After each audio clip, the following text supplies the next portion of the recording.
Hi everyone, Adarsh here. So this is a continuation video tutorial of Servlet 3, where we have seen how we can create a basic servlet with the help of annotation with the servlet specification 3, and now we're gonna see how we can create a servlet filters with the help of annotations by using servlet specification 3, and how we can configure those filter with the servlet and how we can execute. So I've done the POC part and I'm gonna show you how we can achieve this sort of requirement. So this is a Maven application. So we have a pom.xml. In the pom.xml we have a group ID, artifact ID, version, packaging, war file, because it's a web application. Name of the application, URL, organization tag, license tag. We have license tag here. We have developer tags. Then we have a bunch of repository configurations here. Then we have a properties where we have a project name, build, source code encoding, JDK version, SLF4J version, and servlet version is servlet3.1.0 release. Then we have a dependencies tag where we have a java x.servlet and java it's a group ID, and artifact ID is java x.servlet -api, which version is 3.1.0 release. Then we have a SLF4J and SLF4J-log4j12. Then we have a build tag where we have a war file name, which is equivalent to the project name. Then we have a bunch of plugins configured here. First one is a standard Apache Maven compiler plugin, and then followed by a embedded JT server plugin, which version is 9.2.11. And so what it does, basically it just provides us a embedded container to execute the application, so we need not to deploy this application somewhere on any web server. It will download the web container itself, and this application will be deployed automatically on that, and it will run that. And third one is a standard Maven war plugin, where we have mentioned that in case of not finding web.xml, it should not fail. So if you see the project structure, we have Java resources, but we don't have web app. So that's how we, without web app, how we can create the web application. So we have resources where we have a log4j.xml. There only console appender has been configured. Then we, inside the Java, we have com ESpark Adarsh, where we have help. Inside the help we have some Maven commands to build and run, and URL to access. And inside the package com ESpark Adarsh, we have a filters, my servlet first filter, my servlet second filter. So my servlet first filter is something which implements filter interface specified which comes in the servlet API. We have override the init method, destroy method, and do filter method. So in the do filter method, what we are doing, we are just logging some information, and then we are downcasting that, getting the session object, setting the attribute, calling the do filter, so it will go to the next configured filter or servlet. And once it return, we are checking whether the instance is from HTTP response. If it is HTTP response, we are just setting the header, cache control, no cache. So we have a my servlet second filter, where, so if you see my servlet first filter, servlet first filter, it is annotated with the @web filter, where this is the URL.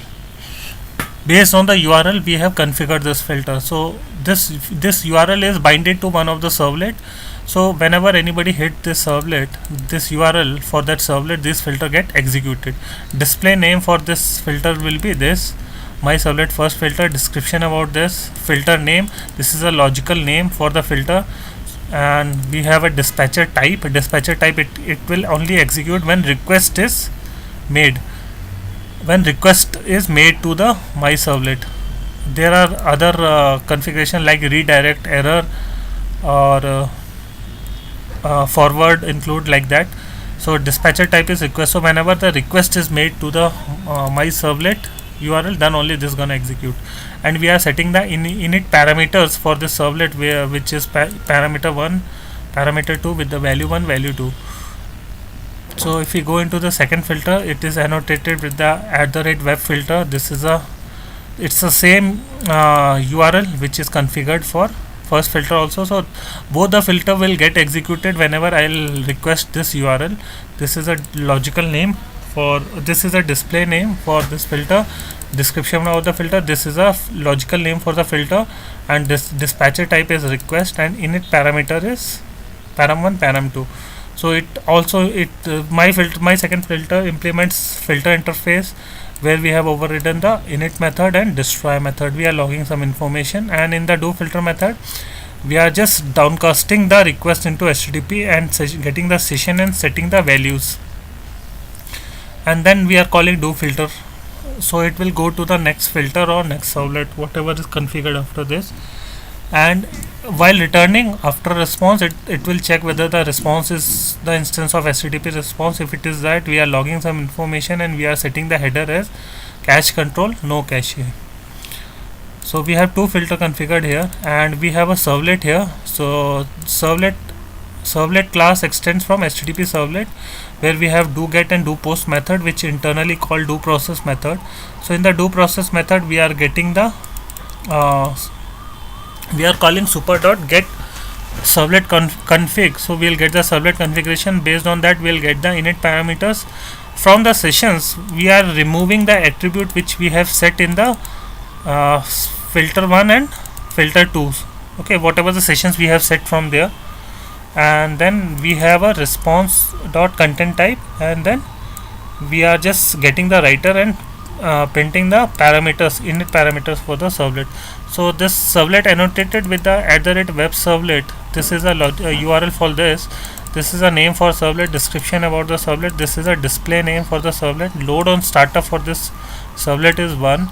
Init parameter for this servlet, parameter 1 and parameter 2, which we are getting from the servlet context.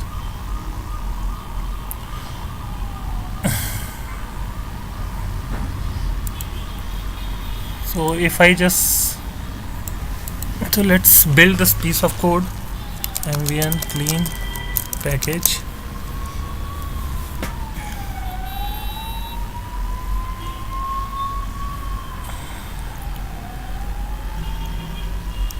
then mvn jt :run. So this gonna run the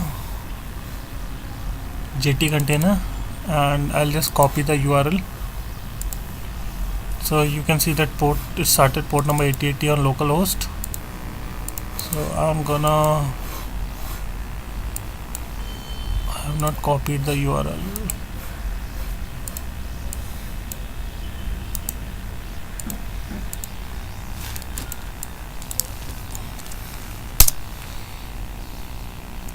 So here you can see, and if you see the console, first it executed the do filter of. If you see here, before that I should be able to see some log messages if I am just logging that. So see here, my servlet first filter init method, my servlet's first second filter init method executed, and after that do filter of first servlet and do filter of second servlet got executed. After that, do get method of my servlet got executed, and after that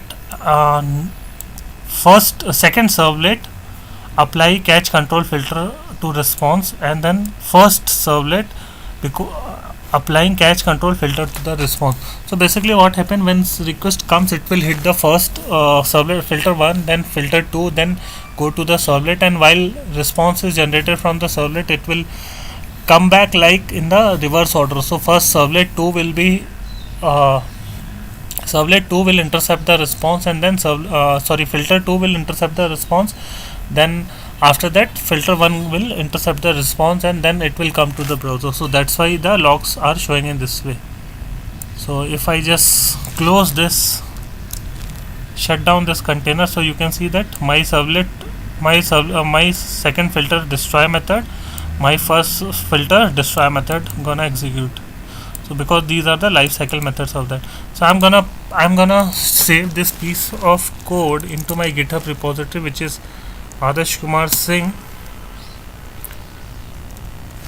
Java underscore JEE So I have earlier application I need to save there, and my this application I'm gonna save into the same repository, so you can pull it up and you can play around with this. So I hope this will help you to understand how we can create a filters in Servlet 3 specifications.